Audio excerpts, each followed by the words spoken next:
The distant echo of a sinister laugh broke the eerie silence of the abandoned circus grounds. The moon cast long shadows over the tattered tents, their once vibrant colors now faded to muted tones.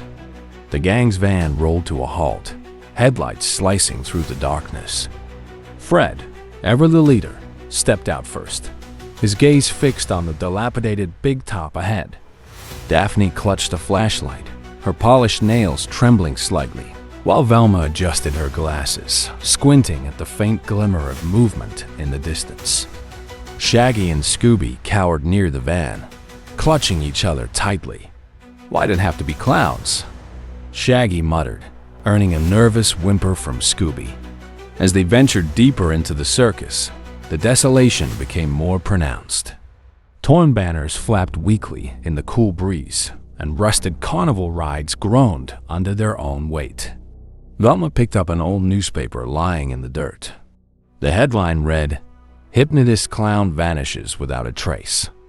Daphne's flashlight flickered over a group of mannequins dressed as clowns, their cracked faces frozen in grotesque grins. Shaggy yelped as one toppled over, sending a cloud of dust into the air. From the corner of her eye, Velma noticed something glinting in the shadows and moved closer to investigate.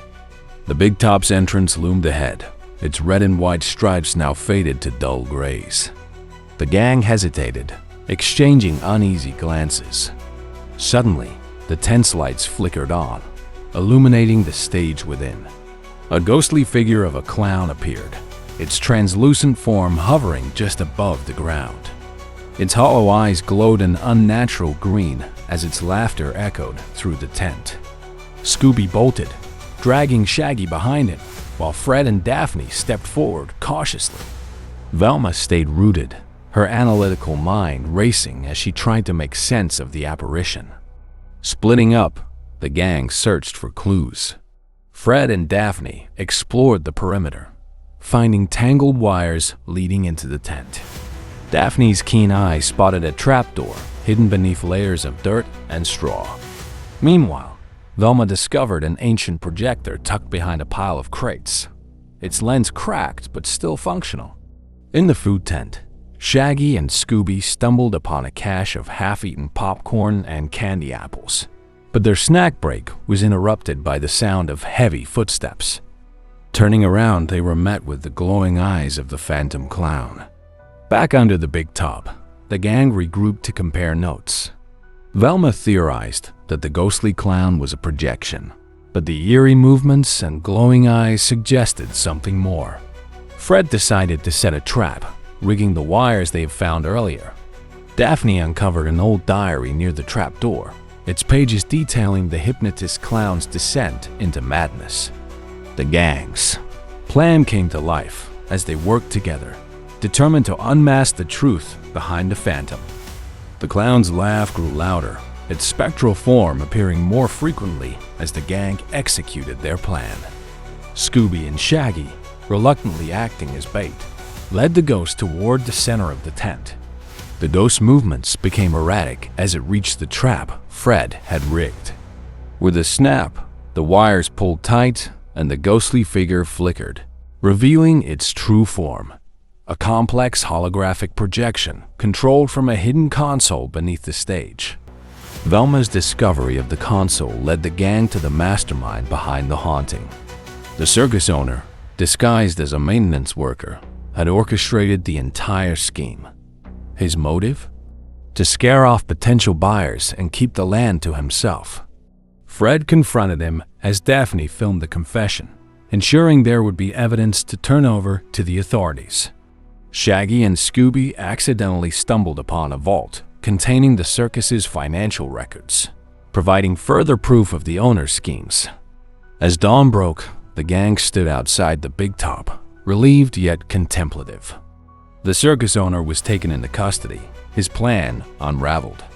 Velma marveled at the ingenuity of the holographic technology, while Fred and Daphne discussed the eerie realism of the projection. Shaggy and Scooby, munching on leftover carnival snacks, expressed their relief that the ghost was nothing more than wires and lights.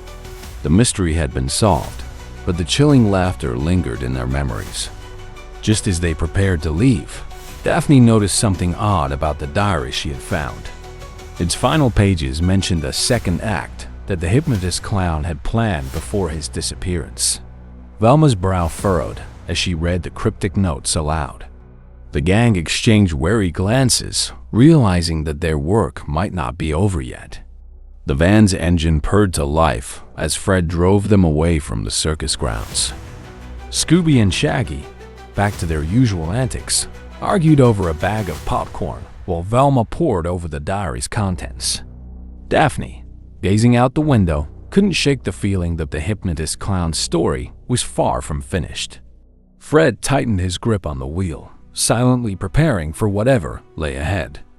The gang's conversation turned to lighter topics as they hit the open road, but the ominous presence of the diary loomed in the background. Velma's analytical mind couldn't let go of the unanswered questions, while Daphne theorized about the diary's second act. Shaggy and Scooby, oblivious to the tension, began planning their next snack stop, their laughter filling the van. As they passed a roadside diner, Velma suddenly called for Fred to pull over. She had deciphered a set of coordinates scribbled in the margins of the diary. The gang piled out of the van, their curiosity piqued. The coordinates led them to an abandoned warehouse, its faded sign reading Bedlam Storage. The eerie atmosphere hinted that their adventure was far from over. Inside the warehouse, the gang found remnants of the circus's past. Costumes, props, and old posters depicting the hypnotist clown in his prime. Velma uncovered a hidden compartment containing an audio recording of the clown's final performance. Daphne, holding a dusty poster, remarked on the unsettling smile of the clown, while Fred examined the recording equipment.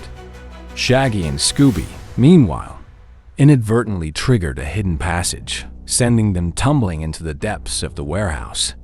The gang regrouped in the hidden chamber, finding themselves surrounded by strange machinery and more holographic equipment.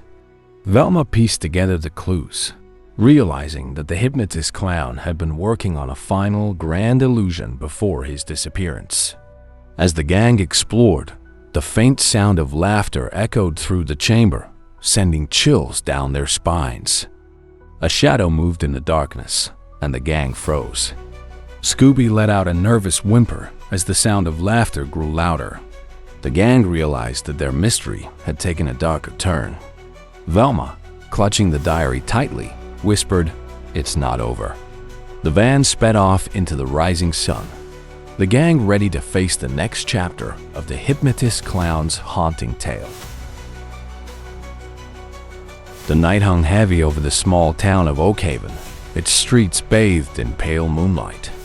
A sense of unease lingered in the air, the quiet punctuated only by the distant rustle of leaves. The Mystery Inc. gang arrived in their colorful van, greeted by Ben Ravencroft, the enigmatic author whose invitation had drawn them here. As they stepped out, Fred adjusted his ascot, scanning the quaint yet eerie surroundings. Daphne's heels clicked on the cobblestones as she remarked on the town's peculiar charm, while Velma's eyes lit up at the sight of the historical landmarks. Scooby and Shaggy, however, were distracted by the promise of a local fair advertised on an old, weathered poster. Ben led the group through Oakhaven, sharing tales of its storied past.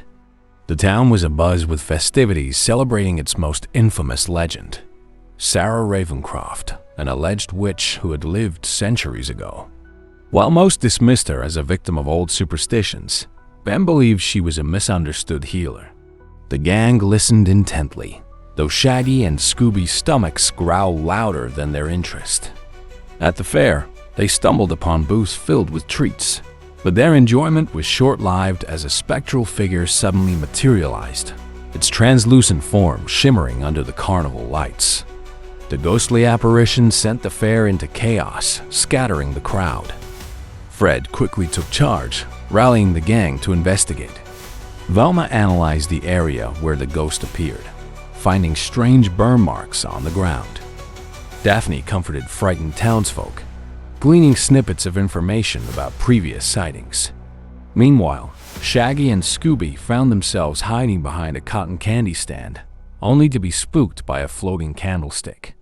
The gang regrouped, piecing together what little they had discovered. Intrigued by the spectral encounter, Velma delved into local archives, uncovering Sarah Ravencroft's grimoire, a book of spells believed to hold immense power.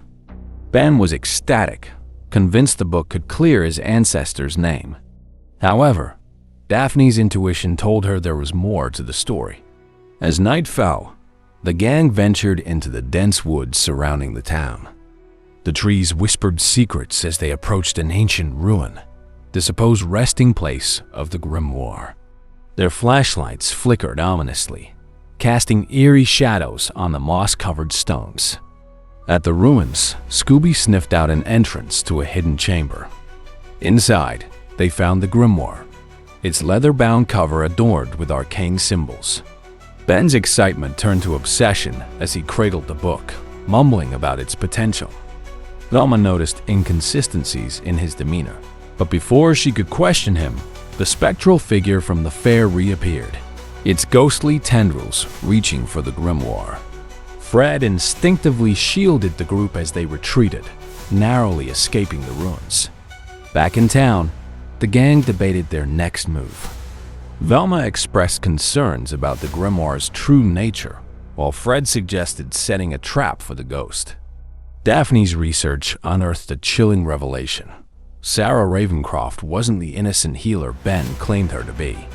She was, in fact, a powerful witch who had been sealed away by her own villagers. The gang realized the ghost wasn't haunting them but warning them. Ben's behavior grew increasingly erratic. Under the pretense of defending Sarah's honor, he revealed his true intentions: to use the grimoire to resurrect her and claim her power. The gang confronted him in the town square, but Ben's recitation of an incantation unleashed a dark force that enveloped Oak Haven. Sarah Ravencroft emerged from the shadows, her spectral form transforming into a corporeal, malevolent entity. Her piercing gaze sent shivers down their spines. Sarah wasted no time asserting her dominance, summoning shadowy minions to do her bidding. The Hex Girls, a local gothic band, joined forces with the gang, using their knowledge of Wiccan lore to counter Sarah's spells. Fred and Daphne worked to protect the townsfolk, while Velma and the Hex Girls deciphered a counterspell. Scooby and Shaggy, as usual, stumbled into trouble, accidentally finding a weak point in Sarah's defenses. The battle escalated as Sarah's power grew, her spells causing buildings to crumble and the ground to quake. The gang's coordinated efforts kept them one step ahead, but it was clear they were running out of time. Velma realized that the grimoire itself was the key to sealing Sarah away. With the Hex Girls' help, she crafted a plan to reverse the incantation while Fred and Daphne distracted Sarah. In a dramatic climax, Scooby and Shaggy managed to retrieve the grimoire, invading Sarah's minions in a chaotic chase through the town. Velma began the counterspell, her voice steady despite the swirling chaos around her. Sarah turned her wrath on Velma, but the gang's unity held strong. As the final words of the spell were uttered, Sarah's form disintegrated, her screams fading into the night. The grimoire sealed itself, its arcane glow fading as it became dormant once more. The town breathed a collective sigh of relief, though the damage left behind was a stark reminder of the danger they had faced. Ben, stripped of his ambitions, was handed over to the authorities, his reputation in ruins. The Hex Girls received applause for their bravery, and the townsfolk expressed their gratitude to the gang. As dawn broke over Oak Haven, the gang prepared to leave. Velma studied the grimoire one last time, ensuring it would be secured away from prying hands. Fred reflected on their teamwork, while Daphne expressed hope that the town would heal. Scooby and Shaggy, exhausted but happy, indulged in a feast prepared by grateful locals. Their laughter echoed through the square, a stark contrast to the night's events. Just as they thought the adventure was over, Velma's sharp eye caught a faint glow from the grimoire. Though dormant, its energy lingered, hinting at untold secrets. Fred started the van, ready to move on. But the gang couldn't shake the feeling that their work with Sarah Ravencroft might not be finished. The Hex Girls bid them farewell, promising to keep an eye on Oakhaven. As the van rolled out of town, the gang's conversation shifted to lighter topics. Shaggy and Scooby argued over the last slice of pie, while Velma pondered the implications of what they had witnessed.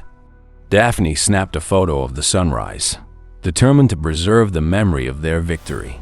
Fred, focused on the road ahead, smiled at his friends, their bond stronger than ever.